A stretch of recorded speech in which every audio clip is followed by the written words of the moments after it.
교회 여러분은 반가운 일이 생기거나 반가운 사람을 만났을 때 어떻게 표현하십니까?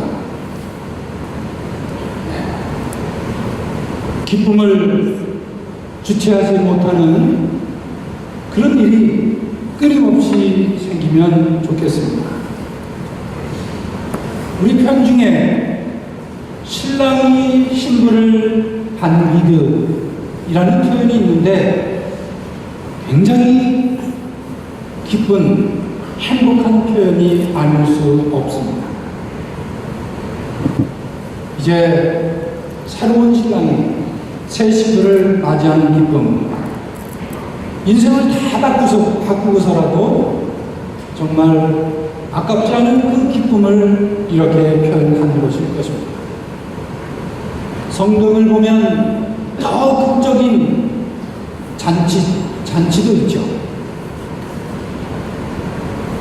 재산을 다 가지고 나가서 탕진하고 거지가 되어서 돌아온 작은 아들 탕자를 위해 아버지가 베푸는 잔치,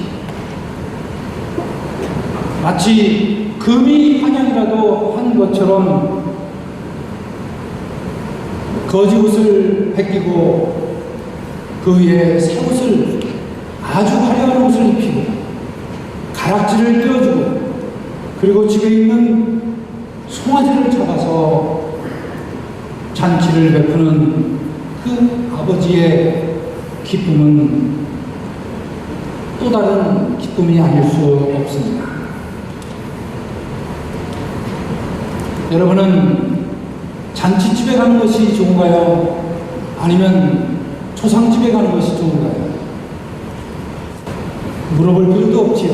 누구나 다 잔치집에 가고 싶습니다. 잔치집은 가면 언제나 주인공이 있게 마련이죠. 가령 결혼식이다. 그러면 그날은 적어도 신랑, 신부가 그날의 주인공입니다. 이미 반갑고 행복한 마음으로 축하하려고 온 하객들에 둘러싸여서 엄청나게 많은 환영을 받게 마련입니다. 다른 날은 몰라도 그날은 조금 못생겨도 엄청나게 큰 칭찬을 받습니다. 이런 정말 일생일대에 다시 못 올 축하를 받는 잔치집. 그날에는 풍성한 음식과 술, 고기, 그리고 많은 사람들이 모여서 잔치집의 주인공을 한없이 축하하기 마련입니다. 오늘 복음 말씀은 예수님의 첫 번째 기적이라고 잘 알려진 가나의 혼인 잔치 이야기입니다. 갈릴레아 호수에서 그리 멀지 않은 동네 가나, 아주 작은 동네입니다. 제가 10여 년 전에 성지순례를 갔었는데 마침 그날도 그 시간에도 그 가나의 혼인잔치를 기념했던 성당에서 혼인잔치를 하고 있었습니다. 많은 사람들이 모여서 얼마나 행복해 하는지요. 특별히 의미 깊은 성경의 그 성지와도 같은 가나에서 혼인잔치를 하니 2000년 전 예수님도 함께 참석하셨다는 그 동네에서 혼인잔치를 하니 얼마나 기쁘겠습니까? 참석한 하객은 물론이고 많은 사람들이 정말 기뻐하고 있었습니다. 덩달아 우리도 기뻤습니다. 그런데 오늘 가나의 혼인잔치는 예수님과 예수님의 제자들 그리고 예수님의 어머니까지 참석한, 아니 초대받은 그런 잔치였는데 이 기쁘기만 해야 할 이 잔치에 위기가 있었다는 것을 우리는 성경을 들으면서 알게 됩니다. 왜죠? 포도주가 떨어져 가고 있었던 것입니다.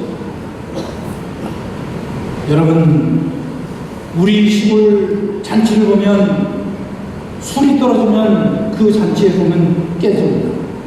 더군다나 이스라엘 당시의 잔치에서 포도주가 떨어졌다. 이것은 파장입니다. 그 기쁨은 이내 비극으로 끝날 수밖에 없는 정말 위험천만한 일이 아닐 수 없습니다. 우리 인생이 잔치집만 같으면 얼마나 좋을까요? 오늘도 잔치고 내일도 잔치고 한 달 후에도 1년 후에도 아니 10년 후에도 아니 죽을 때까지 계속 잔치만 같으면 얼마나 좋을까요? 그런데 어디 그렇게 됩니까?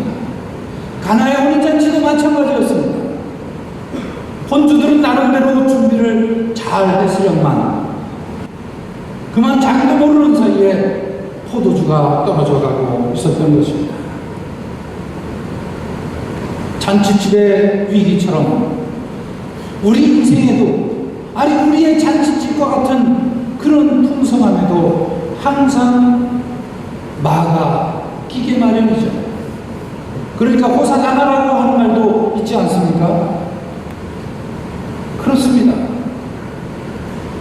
얼마나 안타까운지 모릅니다.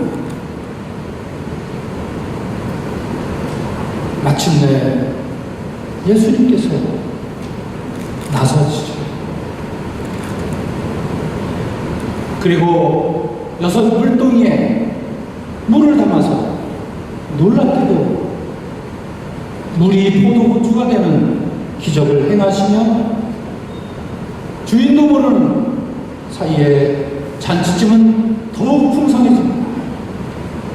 아니 이렇게 맛있는 포도주가 여태 있었다니 하면서 잔치집은 더욱 풍성해졌고 더욱 행복해졌고 더욱 기쁨이 가득해 가기 시작하였습니다. 그렇습니다. 우리의 인생은 언제나 잔치집과 같을 수만은 없습니다. 그래서 그런지 성경 전도서 7장 2절 말씀에 이런 말씀이 있죠. 잔치집에 가는 것보다 초상집에 가는 것이 더 낫다. 네, 낫다는 게 아니라 더 낫다입니다. 여러분, 어떤 분 보니까 초상집은 죽어라고 안 가려고 하는 분들이 계시더라고요. 근데 성경은 잔치집 가는 것보다 초상집에 가는 것이 더 낫다. 7장 4절에는 이렇게까지 말씀하고 있습니다. 지혜로운 사람의 마음이 초상집에 있고 어리석은 사람의 마음은 잔치집에 있다. 여러분 이런 말씀 들어보셨죠? 못 들어보셨다고요? 왜? 이 말씀 보고도 내가 받아들이고 싶지 않아서 그냥 적당히 지나갔을 겁니다. 하지만 성경은 분명히 말씀하고 있습니다. 지혜로운 사람의 마음은 초상집에 있다고 말입니다. 여러분 역사를 보아도 그렇습니다.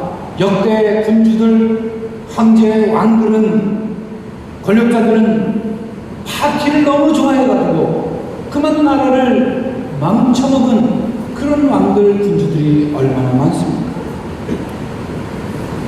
그렇습니다. 파티나 잔치만 가지고서 인생이 행복해질 수 없다는 말씀이죠. 왜 전도서의 말씀처럼 초상집에 가면 우리는 인간은 지혜로워질 수 있는 걸까요? 초상집에 가면 삶만 있는 것이 아니라 바로 죽음이 함께 있기 때문입니다. 다시 말하면 인간의 근원을 자신을 통해서 들여다볼 수 있는 그런 소중한 시간이기 때문에 초상집의 지혜는 넘쳐나게 마련인 것입니다. 여러분, 꼭 사람이 죽은 장례의 집이 아니어도 우리가 살다 보면 아유, 그 집은 초상집과 같아, 이런 표현 하지 않습니다. 어떤 사람이 오랫동안 함께 살던 부부가 그만 아내가 갑자기 아프기 시작했습니다. 동네 병원은 갔지만 큰 병원으로 가라고 했습니다. 불이 나게 큰 병원으로 아내를 들쳐업고 갔는데 그만 사람들이 많아서, 환자들이 많아서 어디 갈 데가 없었습니다. 그러다가 어떻게 중증 환자들이 몰려있는 곳에 자리를 잡게 되었습니다.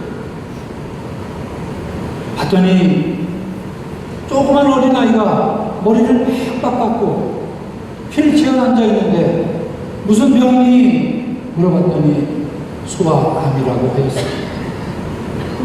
주변에 있는 많은 환자들이 인상을 찌푸리며 통증을 호소합니다. 다 암 환자들이었습니다. 얼마나 살지 모를 그럴 정도의 중증 환자들이 주변에 즐비하게 고통과 신음으로 그 방을 채워가고 있었습니다. 온통 죽음의 그림자가 가득 드리워지고 있는 그 방에 부부는 함께 자리를 잡았습니다. 그리고 그 병실에서 남편과 아내는 자신들이 알고 있는 고통은 그야말로 세 발의 비구나 한 것을 깨닫게 되었습니다. 그리고 그 순간 이 부부는 감사하는 마음이 흘러나기 시작했습니다. 하느님, 감사합니다. 저 사람들에 비하면 나의 고통과 아픔은 정말 별것 아니네 하면서 새로운 희망을 보게 되었습니다. 그야말로 이런 것이 초상집의 영성이 아닐 수 없는 것입니다. 최악의 상황이라고 생각할 때 다시 일어나게 할 수 있는 힘을 얻을 수 있는 곳, 여기가 바로 초상집인 것입니다. 성경은 초상집과 비슷한, 그래서 우리의 신앙을, 우리의 삶을 단련시키는 그런 장소를 하나 더 소개하고 있습니다. 그게 어딜까요? 바로 광야, 사막입니다. 여러분, 지난 17일 목요일은 성인 안토니오 축일이었습니다. 여러분 중에 특별히 안토니오 성인 이름을 가지고 있는 분은 더 열심히 잘 부르십시오. 성인은 3세기 중엽에 이집트의 남부의 작은 마을에서 태어났습니다. 18살 나이에 그만 부모가 모두 세상을 떠나가고 말았습니다. 꽤 부유한 집안이어서 많은 재산을 받았건만 그에게는 재산이 문제가 아니었습니다.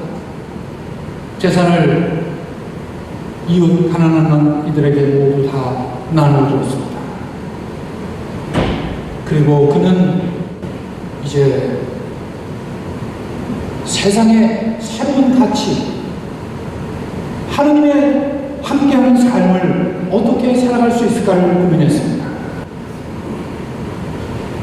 그런데 몇십 년이 지나고 박해를 받던 기독교가 드디어 313년 콘스탄티누스 황제의 칙령에 의해서 박해에서 자유로워졌습니다.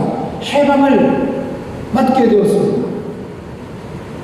하지만 문제는 박해에서 벗어난 기독교, 그때부터 교회가 타락하기 시작합니다. 예배는 마음대로 들 수 있었지만, 이제 교회도 당당하게 갈 수 있었지만, 교회는 날이 갈수록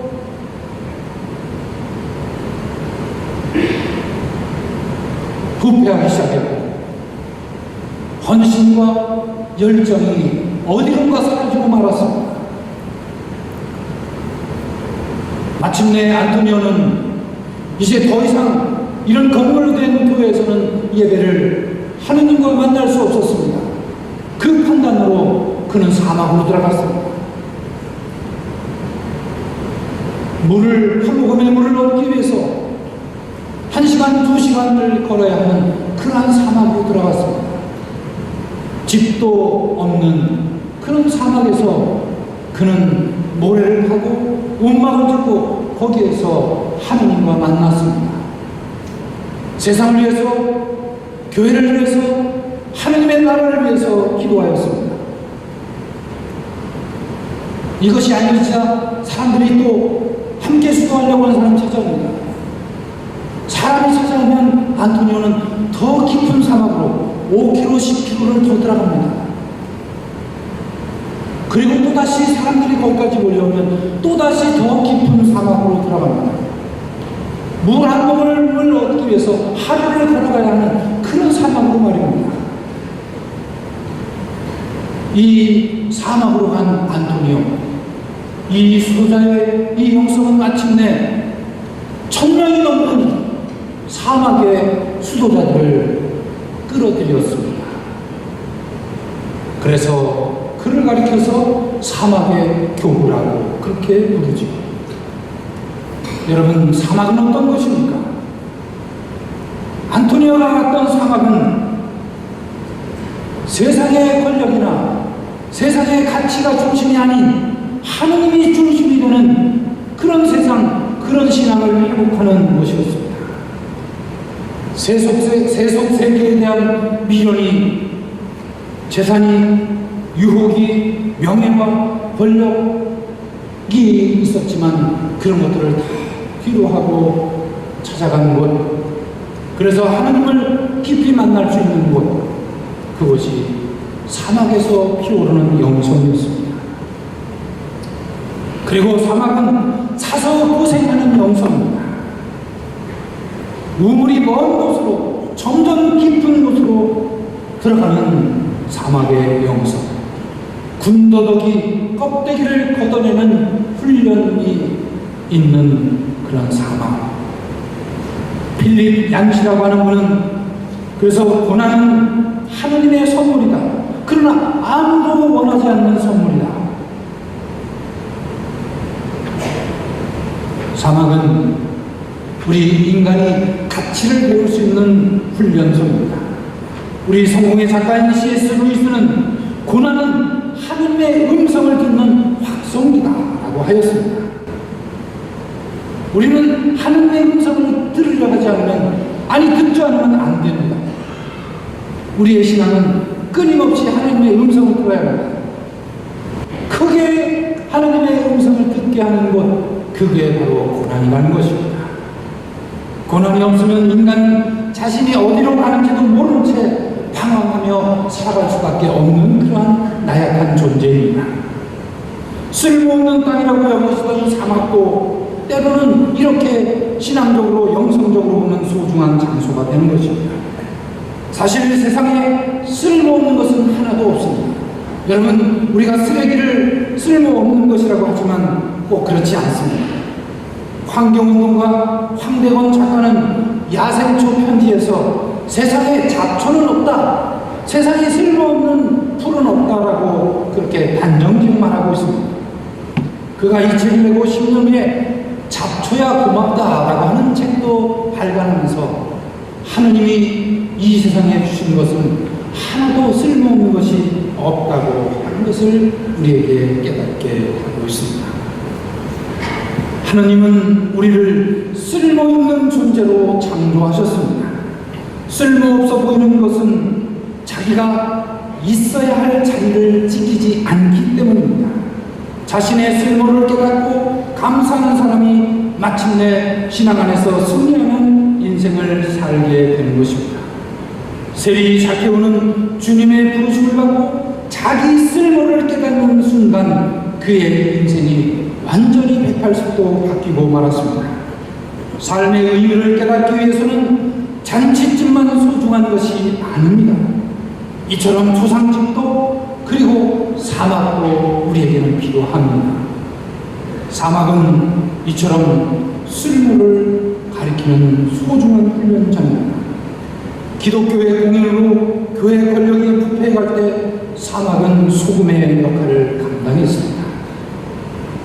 우리의 삶에는 잔치집이 필요한 만큼 사막도 초상집도 동시에 필요합니다. 고난을 피할 수 없으면 즐기라고 했던가요?